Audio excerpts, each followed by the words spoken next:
And we're live. I want to welcome everybody into the Fifth Dimension podcast, where we're attempting to live more mindfully in the day to day. Quite simply, make this world a little bit of a better place. I'm your host, Evan McDermott, and I have a really exciting guest that I'm excited to use that word twice to talk to today. And joining the show is former Emmy Award winning producer and documentary filmmaker, and also the author of The Telling Image Shapes of Changing Times, Lois Stark. Lois, thank you so much for joining the podcast. Hello, Evan. Thrilled to be with you. Yeah, it's such a pleasure to have you on. And, as I mentioned before we started recording, I'm really fascinated by a lot of your work and some of the ideas that you were bringing up. So, I'd love to just sort of start by, maybe introducing a little bit about your book and sort of, shapes and how they're sort of changing over time and with, through different eras of human history, and sort of maybe how you got into this, line of work and research. Wonderful. I think everyone is trying to make sense of the world, and that's sort of an individual and a collective question, and we have to answer it every day. Right. So as a documentary filmmaker, I would be sent to different countries, and I'd have to land and find a telling image. Since documentaries are about the eye, you had to sum up a culture by finding something represented in it that said something beyond its immediate purpose. Mm-hmm. And that's not always easy to find because cultures are such complicated animals. Mm-hmm. But in my case, one day I was filming in Africa a young girl's initiation ceremony.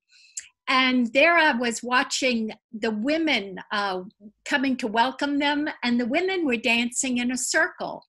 And as soon as that circle struck me, then I also realized that that circle was in the hub of a circular settlement. And then I noticed that all around that circular settlement, their huts were round thatched huts. And suddenly it struck me that everything in their mental map, their shelters, social systems, sacred sites, life cycle rituals, were about this circular woven web. And then that kind of stuck in my mind. And the very next day, I filmed in Monrovia, Liberia's capital, and there was a military parade going on. And the soldiers were lying shoulder to shoulder in straight lines and perfect pods. And it was just looked like the squares of graph paper.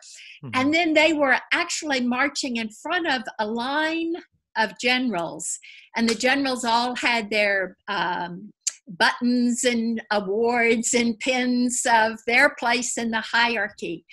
And in the same way that I started to notice the circles in the backcountry ritual, I started to notice the lines and squares and hierarchy in this particular military parade in the city. And the city itself was laid out as a grid.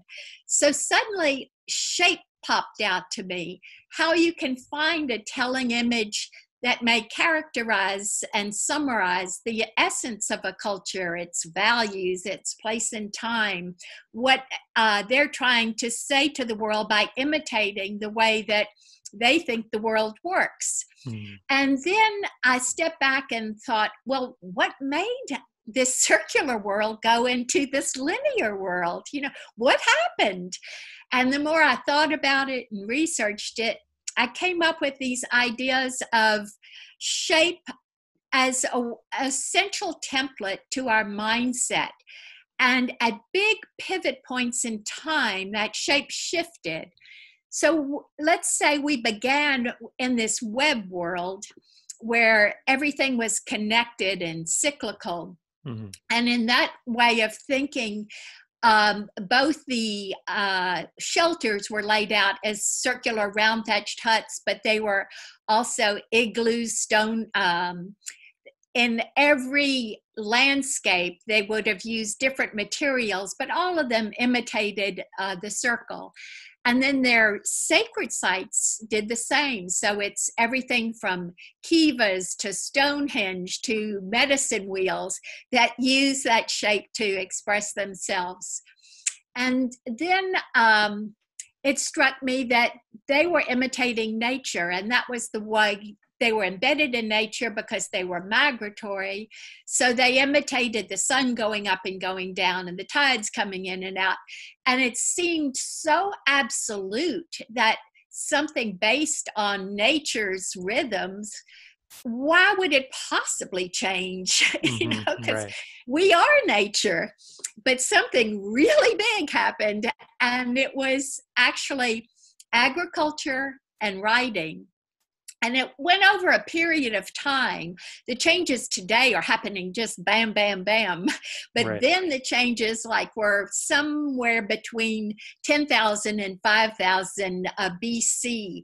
And both agriculture came, so instead of migrating, there were more people in one place. So a settled population began, and that needed a different way of organizing because there was more people, and then you had to collect more crops to get through the 4 seasons in one place. So it was a whole other way of valuing. And this one was based on measurement and needed hierarchy. So it struck me that these were the characteristics of ladder, Ladder thinking. So in ladder thinking, everything is about measurements, and things are higher or lower than another, and power's at the top, not like the center of that previous African settlement. And then it struck me that we've been locked in this ladder mentality since the birth of agriculture, basically. And we're so locked into it that almost like a fish in water, we're not even aware we're locked in it. We wake up in a rectangular room for the most part, and we reach for a rectangular device to check our emails, and we step out in a city laid out as a grid, and we don't even know there's other ways. So the latter way of thinking began with the first square villages, and then it went to pyramids all over the world. There were pyramids, not just in Egypt, but in India and Southeast Asia and South America. And some had rounded sides and some had more acute angles, but all of them were saying, God is now upstairs. He's been kicked upstairs. He's no longer the spirit alive in the earth like in the Webb period. And that's just a huge thought that gets shifted and perpetuated. And then we go from the pyramids to the grid, and that's the layout of urban city life. It's the layout of scientific thinking. And we've been locked in those different phases of ladder thinking really since 5000 BC. But today, something else is happening. And if you picture a web and ladder merging, you get a helix.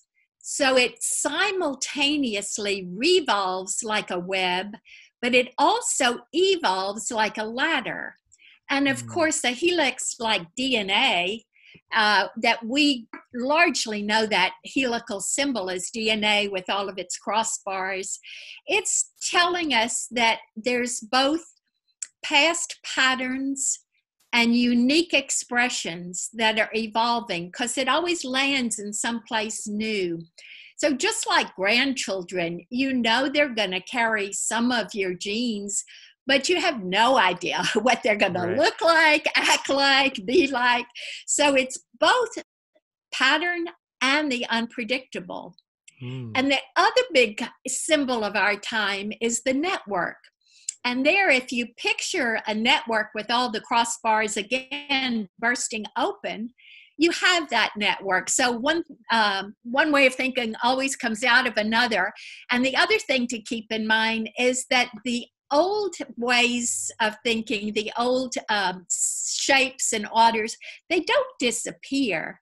They just get embedded in the next, maybe become subdominant, but not absent. Hmm. So then in the network, we know now the networks are mastering our lives. And we're all about linkages, and that's how we bank and shop and socialize and learn. And so there's hubs. Like the old web had one center. And even if that center was meant to represent the cosmos or represent their particular village, it was still very singular in the sense of its oneness and wholeness. Right. But now in a network, every hub is different. And you can even eliminate hubs in a network, but the system still goes on. And the power isn't at the top of a ladder, because you can cut off the head of the top of a ladder. But in a hub, you can lose, in a network, you can lose hubs and the system still keeps on going. Right. So then I started wondering, well, if we're so overwhelmed now with this network thinking, what's next? What can I look for that's appearing, that's expressing something that's kind of edge thinking? And one of the first things that struck me was Apple's headquarters, because that's a glass round ring like a donut. And in that shape, it's actually called a torus shape. The donut shape and the word torus are the same in describing the shape. And if also, I saw a picture in China of a hotel that was built as an upright ring. So imagine you had a donut and you were standing it on its edge. So it's really the circle that's up in the air. And that's Hmm. how this hotel was built. So it had windows inside, all around the circumference of this cylinder. And then I started thinking, if you were in those rooms on the inside, you had an inside room, but you had an outside view. And Mm. if you walked on the floor, every place you walked would be a different view. And then I started thinking, well, that's also true of the astronauts. You know, they can look out the same window, but they are actually orbiting the Earth. So their view is always changing. Mm. And then I started to think, well, what is that shape? And formally, it's also the shape in science of the electromagnetic field around our bodies. And it's also the shape of the electromagnetic field around Earth itself. So that's probably telling us something big about the way that we self-organize and Earth self-organizes. Hmm. And then I tried to think, well, what are the values and the lessons of that shape? So I imagined the donut. Let's say you were inside a donut and you were coming up on the outside. You would see an expanding universe. But then imagine you go along the outside edge of that donut and then you fold back inside, you'd see a contracting universe. So the principle, it really holds opposites. It's about flow, and it's about feedback systems, and it's about continuous change and motion. And Right. there's just another way to imagine it is, let's say, this donut cylinder with just zillions of particles and pieces inside. And with this momentum, they're all knocking into each other and connecting and interacting. And you have no idea what's going to come out of that. But you Hmm. still know that there's an overall sense of how that rhythm is going and how the momentum and shape is going. So again, it's both pattern and the unpredictable. And that unpredictability, sometimes we see as uncertainty because we don't know what's next. Hmm. But that's the very juice of our lives, because that's where creativity lies. And that's when, in a personal sense, you can change that uncertainty into potential Definitely. and a certain way to use your own resources and imagination to answer whatever the next challenge is for you personally or for us collectively. Definitely. And I think everybody sort of embracing that uncertainty would lead to greater embracing of it collectively as well.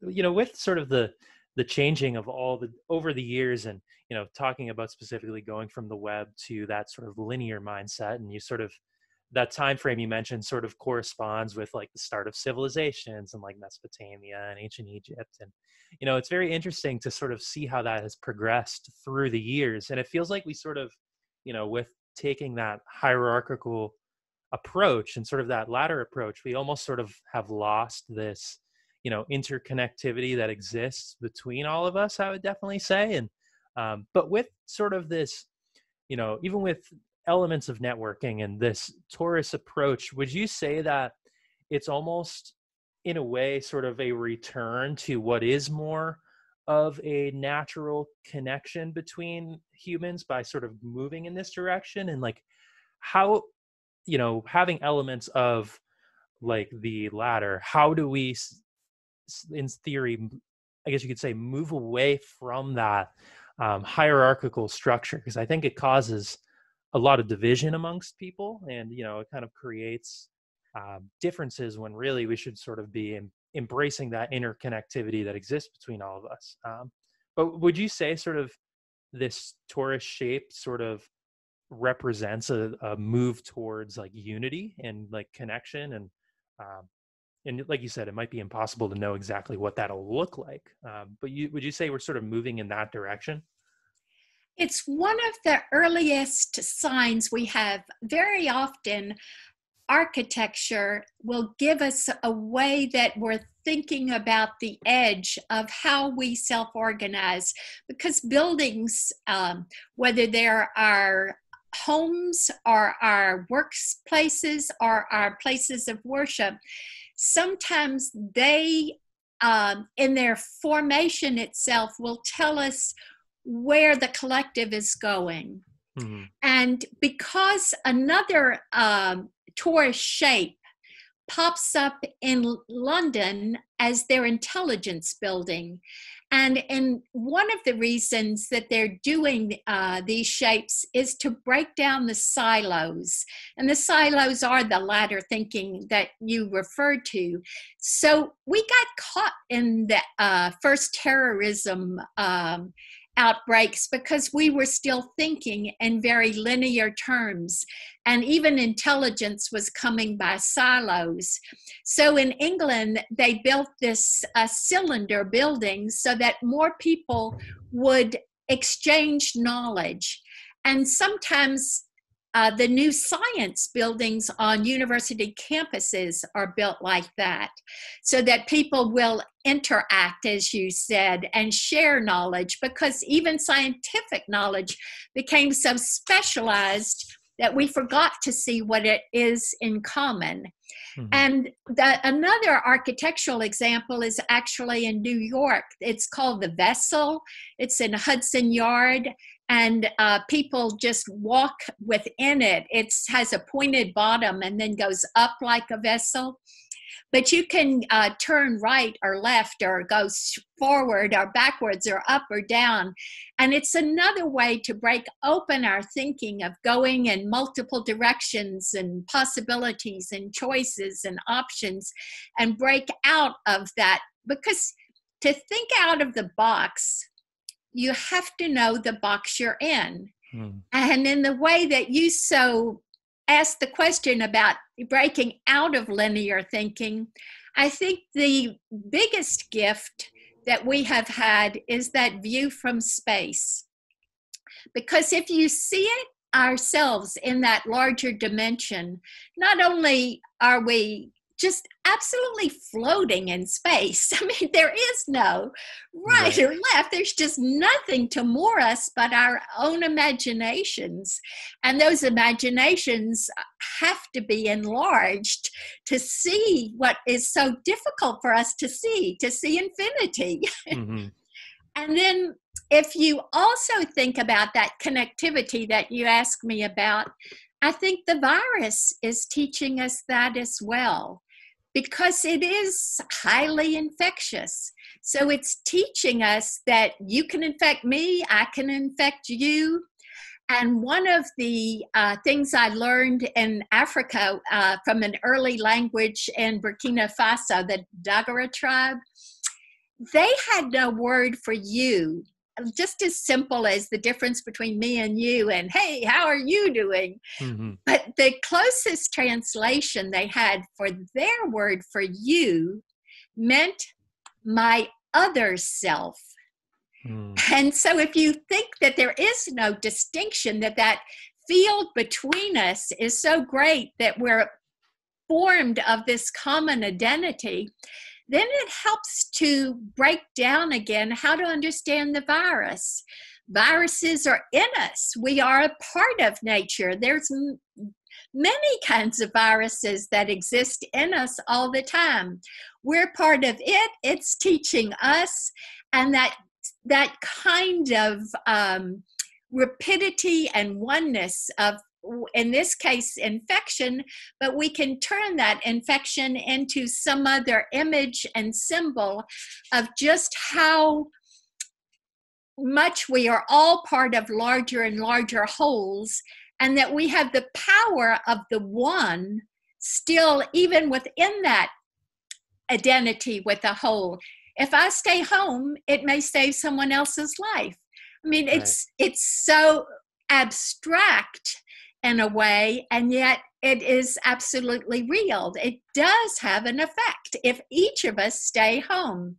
Right. Definitely. And I think the other big lessons, again, it's a piece of the connectivity and interactivity you were asking me about, is that the virus is teaching us exponential thinking. And I think that's something that was really hard to get our minds around. Many things that were exponential were happening all around us. Artificial intelligence was happening before the virus. Mm-hmm. People were losing their jobs to technology before the virus. Climate change and all of the infinity of consequences were there before. But now that we're dealing with this virus and we know 1 can go to 2 and 2 to 4 and on, it gives us a way to understand all of the tsunamis that are hitting us at the same time. And the hope is that we will start to develop that muscle of knowing just how large the wholes are, WHOLES, the Mm-hmm. wholeness, how large they are, and that what we do can influence them.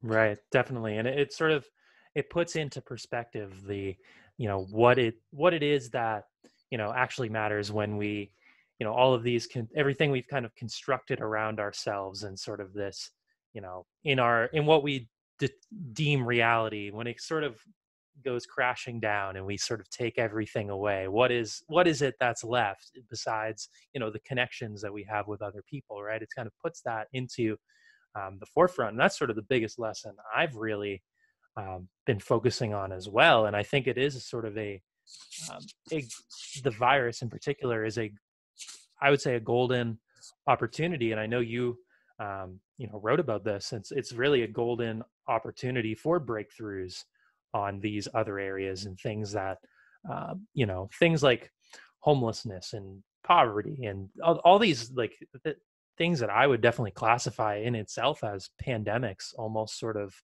um, I would say is how we can learn from this perspective we're in now to sort of find ways to think outside the box and think critically on other elements that uh, things that we, I guess you could say, collectively ignored. I mean, obviously, there's people who want to solve these issues, but we haven't been thinking outside of the box, outside of our sort of linear approach. I would be curious in terms of like your thoughts on this like virus as like we were saying, sort of as a potential for breakthrough. And we also mentioned sort of the the communities that live in sort of these the by the webs, right? And this sort of connectedness. Um, I'm very interested in the potential for taking a lot of the elements in these uh, web communities and sort of how they that connectedness and sort of I feel like we've already touched on this a bit, but sort of taking those elements into a future society, and when we're starting to go by this tortoise shape and looking for potential breakthroughs, how we can sort of um, to do that. So I would just be curious your thoughts on, you know, the idea of this being a breakthrough and how we can sort of use, what we know from, indigenous communities and what we sort of know from our past and, how we've organized ourselves before to how this sort of can be, a breakthrough for individuals, but then how individuals maybe transcend to the collective as well. It's a lovely thought. The Sometimes the complexity overwhelms us, and we knew about all these inequities and homelessness and joblessness before, but we really didn't know what to do about it. Hmm. Now that we're focusing on the virus and we see hunger and we see joblessness, it's so simple. Make a sandwich and hand it to someone.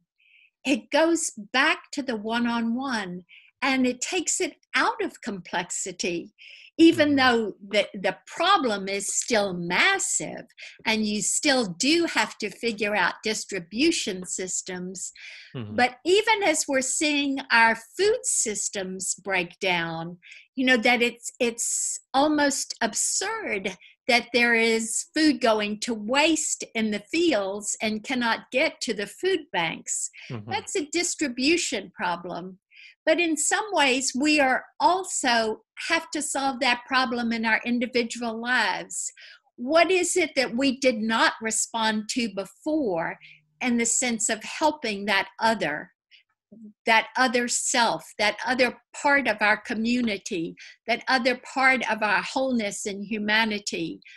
What did we not do that was actually as simple as staying home, as simple as giving food to the food bank, as simple as going out and distributing help to whoever might need it, your neighbor Hmm. who's elderly or the homeless or the jobless, to think of something that they can do for you that might be useful in that period.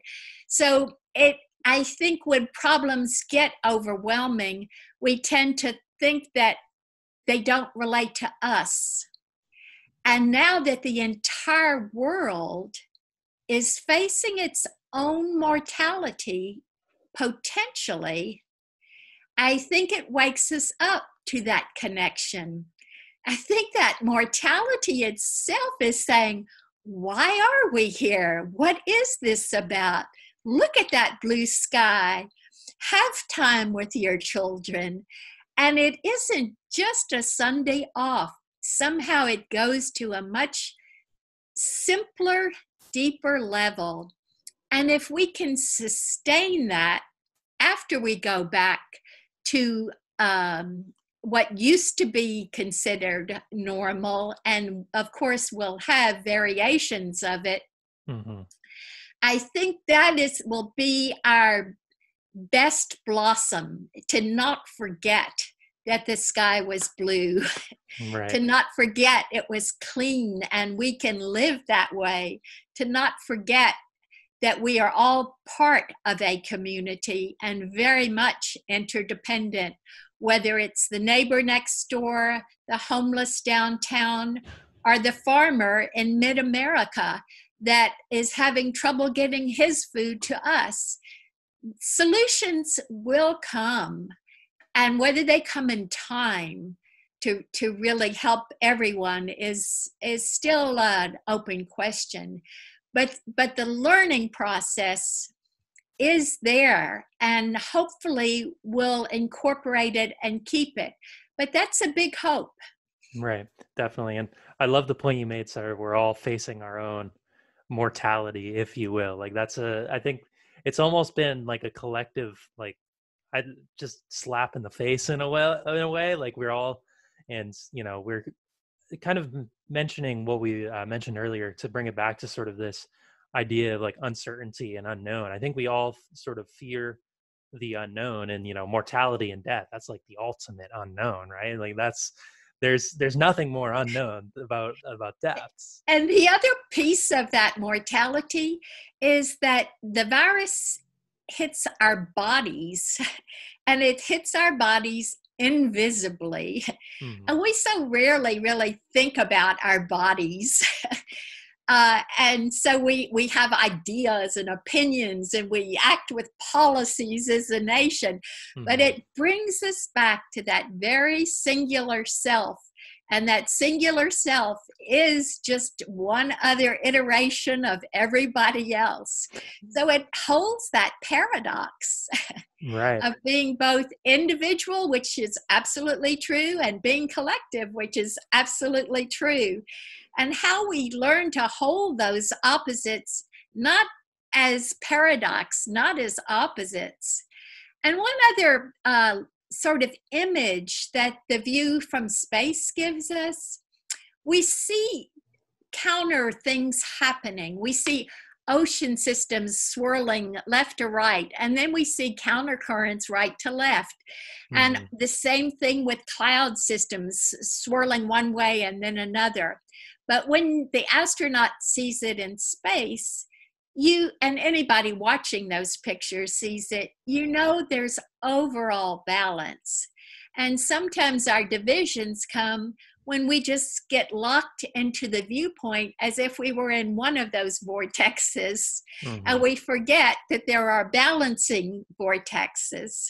Right, definitely. And I'd love to, you kind of talk about sort of that need for balance, and, something getting like locked into our viewpoints is something I've really focused on as well, and sort of trying to overcome particular conditioning, and, sort of a, a willingness to sort of embrace other perspectives outside of our own, because, looking at sort of this individual versus, the collective mindset, one individual can only know, so much, and can only see so much and experience so much. But when you sort of if you look at the collective, if you bring all of those experiences, you bring all of those ideas, and um, all of that together, you can sort of create something that will in turn help everybody. Everybody's going to bring something unique to the table. So I think you're definitely right about finding that balance of allowing the individual expression and opportunity, and everybody being able to have a voice, but sort of um, in the collective coming together and feeling that that other self of your neighbor, or whether it be somebody all the way across, even across the world, right? I mean, it's sort of the way we've divided ourselves just in the world is more of just a system of organization, you could say, in a way to um, I guess keep track and have individual identity and heritage and all that. But realistically, we're all human no matter where we come from. So it is really, the answers to a lot of these questions and things we're facing, they when you look at it on the surface level, it might feel a little complex, but I think you're right. It is something that's so simple, and it's sort of about reconnecting with your other self, and reconnecting with all the people around you, and finding the solutions on sort of in a humane way, I guess you could say.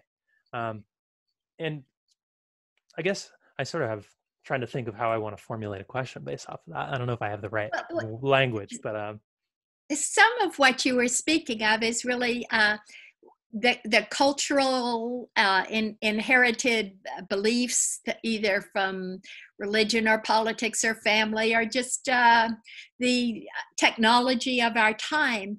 mm, But 30% of our brain is visual thinking. mm, And some of the ways that we can learn to break out of these, what seem like impossible divisions, is to look at the visuals that are coming to us now that we've never had before. And it's coming thanks to technology, but it's taking us to a place beyond technology. And what I have in mind with those images, beyond the ones that we've already discussed, like the image from space, there are pictures, I think they're called LIDAR, LIDAR, of forest systems in South America. So you see the entire forest, like we were speaking of the cultural collective, and you can see that forest as a whole. But Mm-hmm. in this image, you're also able to see individual trees. And the lenses are such that they can tell you the health of each tree, they can tell you the age, they can tell you where there might be a disease that's spreading, because so many tree systems actually have common roots and communication between each other by sometimes by the fungus Mm-hmm. and neuron connectivity underground. And there are other LiDAR photography that can show you a river system, but it can also show you where the river used to be, and then it can show you where the river is going. So you have past, present, and future in one image, Mm. just as you have individual and collective in that forest image. So getting back to your earlier question of nature, we are a part of nature that we forget. Yeah. But nature, again, will be the teacher of that whole that we need to relearn how to again approach so that we are in balance, not only with nature, not only within ourselves, but between each other. Right. Definitely. And it's funny you brought up trees because in like sort of I view trees and forests almost as like a super organism, if you will. Like one, like I've been reading this book, The Secret Life of Trees, and I think it's by Peter Wallenberg. I think that's who it is. And he talks about sort of the interconnectedness of trees and the root systems, how they all attach. And you have individual trees, but when one tree, for example, is getting more sunlight, they will take that extra sunlight and distribute it amongst the other trees through their roots, and use the fungi and use sort of all of the resources they have to ensure sort of a healthy forest, because a healthy forest with all of the trees surviving leads to the individual survival of each tree. A lone tree is much more prone to disease and storms and sort of susceptible to you could say premature death and sort of not surviving in the long term. So it's very vital for the trees to have that symbiotic relationship with one another. And I think we as humans have that naturally within us as well. I mean, looking at and I feel like a lot of the religions and the things that we a lot of the philosophies sort of, I think, talk about these principles and talk about the principles of oneness and unity and sort of connectivity, but they don't necessarily, it's a lot of it has been sort of institutionalized in ways. But I think when we can sort of connect back to that and remember we are a product of nature, we're nothing more than nature, and I feel like that is where, just going back to that, is where we will be able to begin to see the solutions in the future. And I mean, I'd be curious in it, like, because we at the moment we still do sort of, we have been treating Earth as sort of a finite resource, and we've been really using it to have these technological advancements, and we're still cutting down trees at a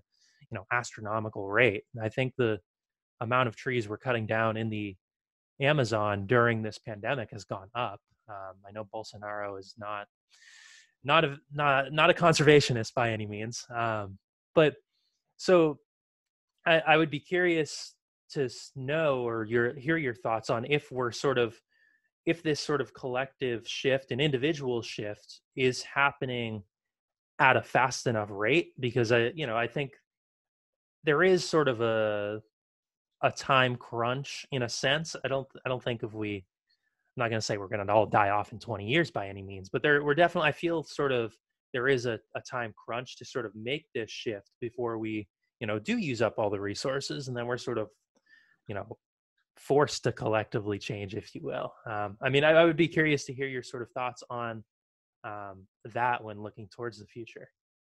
I think nature is always teaching us. Mhm. The hurricanes were, but now they're more and more, and the viruses were, and now they're more and more. And I think more and more people get it, and certainly the younger generation gets it. And it is an open question whether man will destroy himself. It could be Mhm. Earth will continue. Right. We are a very young species, and so many species have died out, and we've killed off enormous number of species. So that question remains open, but our opportunity is here. And one other thing that's unique to humans is that we have an extended childhood. Most animals are born and sort of get up and stand wobbly on their skinny little legs, or learn to fly rather quickly, pushed out of the nest. But we have something like 20 years. Mhm. So culture shapes us as much as genetics and the inherited abilities of our bodies.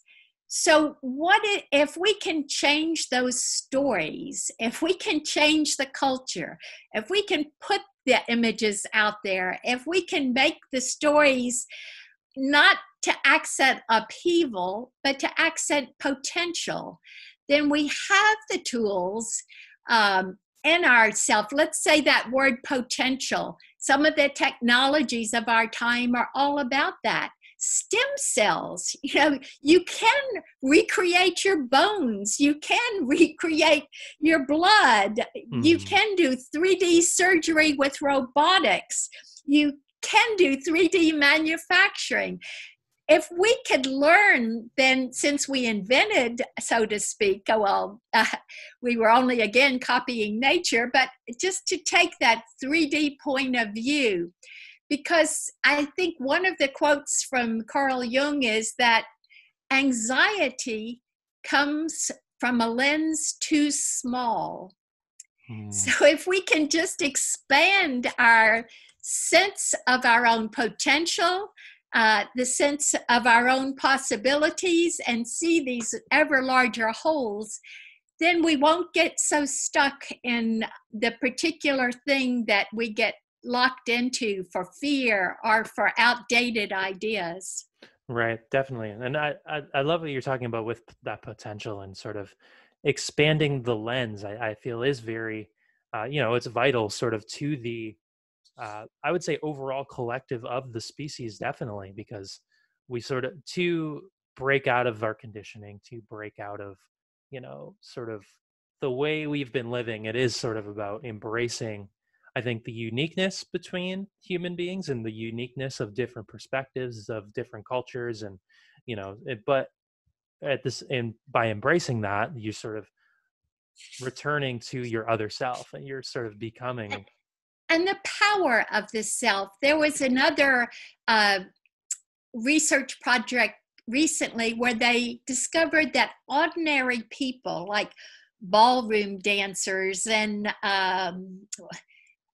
metal workers, Mhm. had, when asked the big questions that expert intelligence people had to answer, like uh, the policy for North Korea, or whether Russia's relationship with the Ukraine, just big Mhm. geopolitical issues, actually ordinary people gave answers that were more correct, on the money, for what actually happened.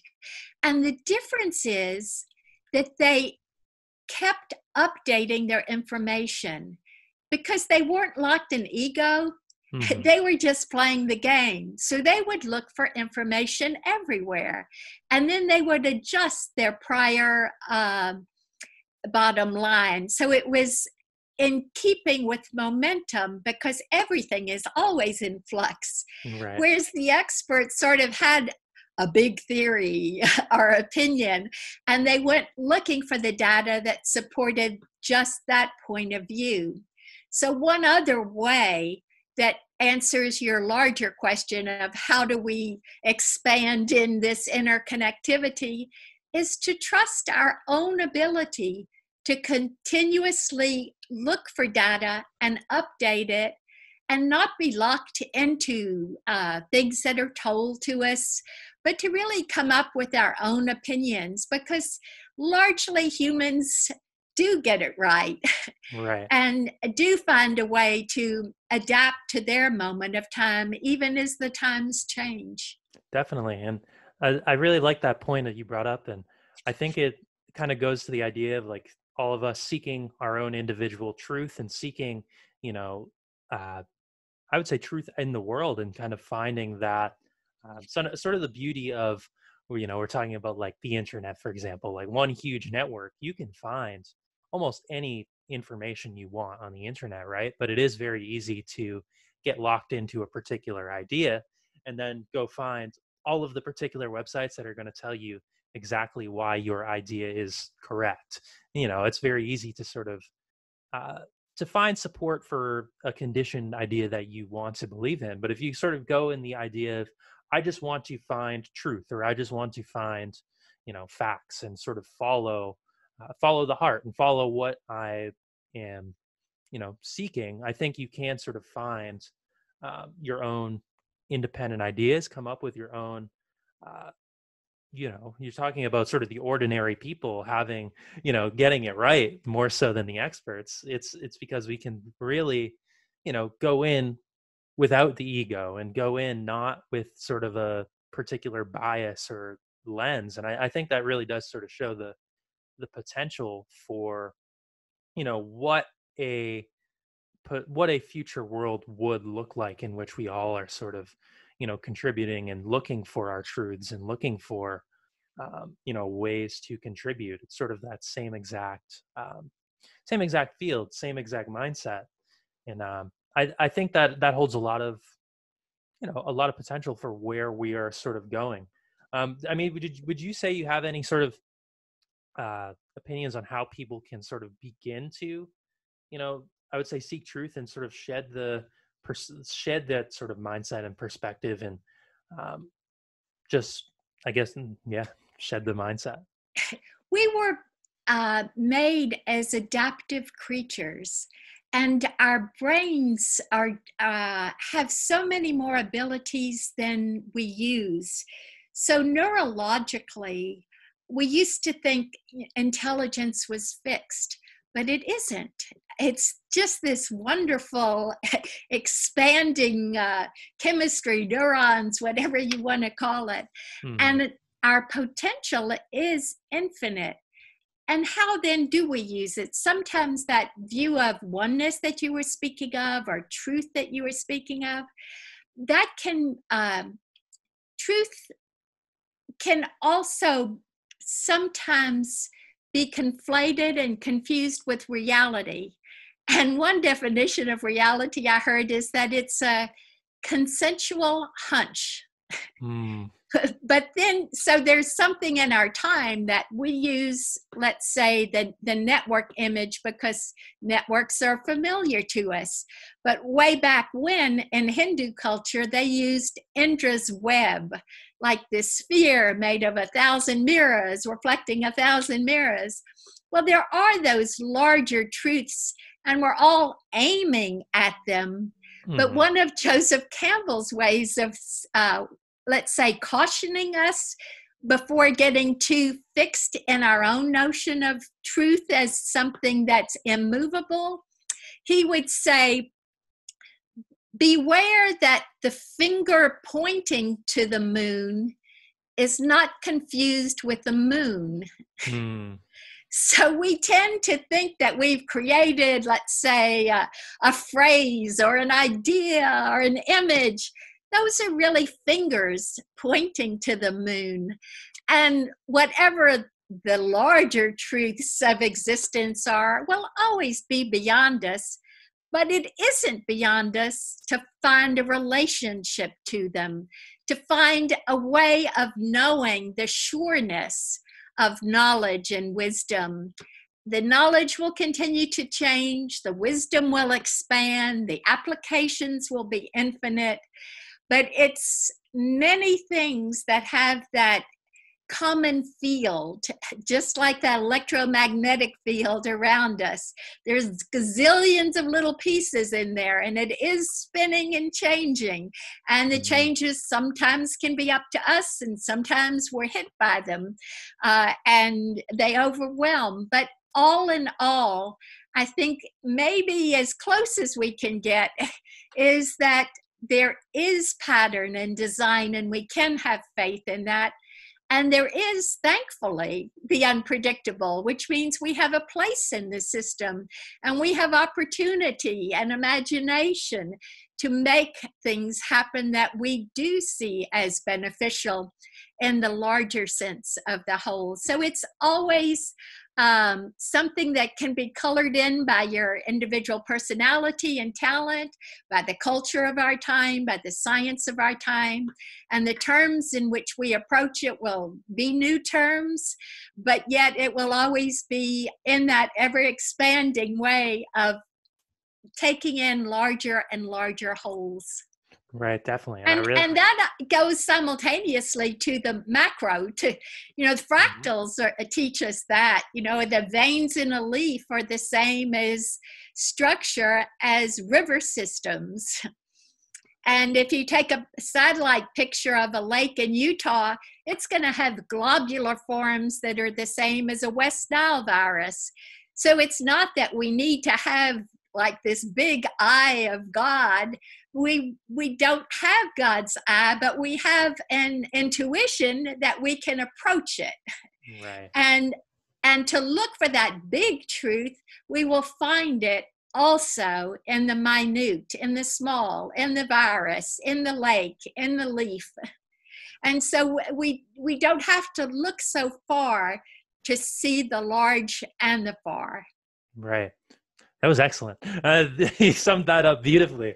And, I definitely agree. Sort of those truths exist in the small details, in the, everyday moments, if you will. And I think you can sort of have, like, to see the bigger picture, taking that sort of step back, and even, just looking within, or just, sitting in nature and the observing, and, looking at those smaller details can sort of bring truth within yourself, but also then sort of allow you to embrace sort of, we talked about that unknown and that uncertainty, and knowing that the whatever is going to happen and the future is going to sort of follow on this scale of truth. And if we trust our intuition, and we trust sort of what we know the laws of nature and the laws of the universe are, we can really have some certainty in the direction that we're going, even if it is sort of unpredictable in a way. And, and I love that you brought up Joseph Campbell as well. I mean, I've done a lot of research on, the hero with 1,000 faces and the hero's journey. And we're all sort of on this, hero's journey, this sort of quest. And, we're going to be faced with these countless trials and countless situations, but there is sort of this end goal of, I guess you could say, enlightenment. I mean, I don't think anybody ever really thinks they reach enlightenment, but just that in itself is following these truths and applying the laws of nature sort of to your own everyday life and your own talents and existence. So I think there's real power in that. And just as you're saying, it's hard to, it's so nice to want these like huge answers of like, what are we going to do? Like, how are we going to organize ourselves? Like, what's the solution to X, Y, and Z? But it's more of like, I equate it to like a feeling. Like I have a feeling of what we can organize ourselves by, and I have a feeling of what we can, be living by, and sort of this oneness and wholeness. But I don't know how that feeling equates to in like what it'll look like in reality per se. It's very difficult to, I don't know. Some things our language doesn't necessarily do our feelings justice once in a while. It's a process, just like everything that we physically see is always in motion. Our cells, our bodies, the trees and seasons, everything is ongoing. And that wholeness comes in the collective of the process, but it also comes sometimes just in the tiniest smile. You know, Mm, if you notice what makes you smile, then that beauty has been appreciated. And I wouldn't be surprised if the flower knew you were smiling at it. The child knows you're smiling at it. You can learn something and smile at an idea.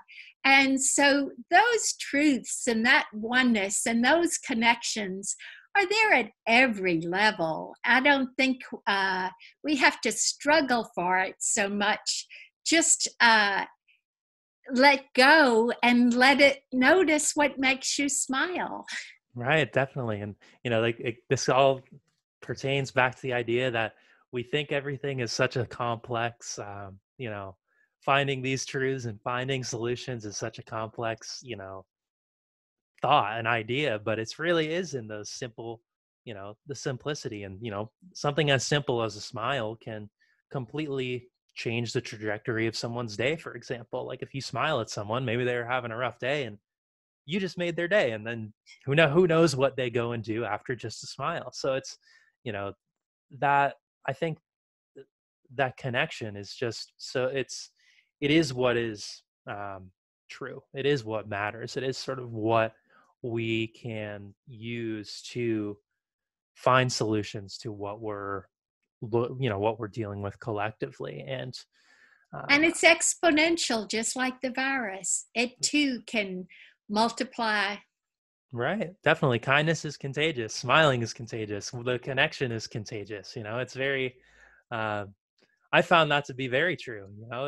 If I can try and be a positive influence in a room, for example, if you bring in the intention of being a positive force of change, then you're going to be able to do that for people. And who knows how that's going to spread once you bring kindness into somebody else's life. It's all very, it's a contagious you know truth and mindset to be bringing in. Um, so it's something I always look to try and do, bring out the best in people. And because I do think that is the ultimate truth and what sort of can make a difference. Um, so we're at about an hour. We've hit on a lot of really great points, and I feel like I've learned a lot. My mind almost feels like kind of blown, because you've taken a lot of ideas that I had that I didn't necessarily have the language for, and put language to it. And I very much am like, wow, this makes so much sense. Um, so is there any sort of like, you know, wrap up thoughts or final thoughts you have on that you'd like to sort of, you know, share out on, collect of what we've been talking about, and just sort of a way to wrap up or.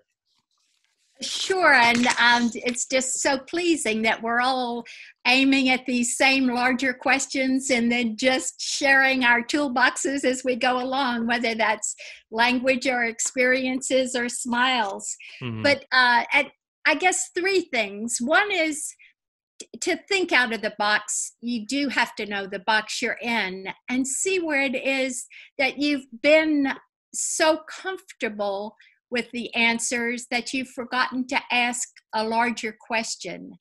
And shape can teach us that. If we look for shape and see how it can change, then we can keep expanding it and asking the ever next thing. And then also, because our time has given, let's say this moment, we've had two global events in my lifetime. One is that view of Earth from above, and the second is that pandemic. And both of those things have brought us that sense of oneness. One in a visual way, the other in a bodily way. But both of them can offer that sense of just how much we are all parts of a whole. We have power within the whole, we are influenced by the whole, and that our lives are that field between. And that we can accept the third thing, both what these shapes are teaching us is both that there's overall pattern and there's the unpredictable. And while we might see the unpredictable as uncertainty or fear, that in fact, that is where imagination lies, that's where creativity lies, That's where individual expression lies. So be grateful for it and play with it and keep using it in the same way that we can enjoy the game that's been given us. Definitely. I love that. And I wholeheartedly agree. Um, well, Lois, thank you so much for coming on the podcast. Where can the listeners go to, find your book, find your work, sort of what direction should we be sending them in? Oh, well, thanks for the question. The book is called The Telling Image: Shapes of Changing Times. And you can get it on Amazon or your local bookstore. And there's also a TED Talk which summarizes them.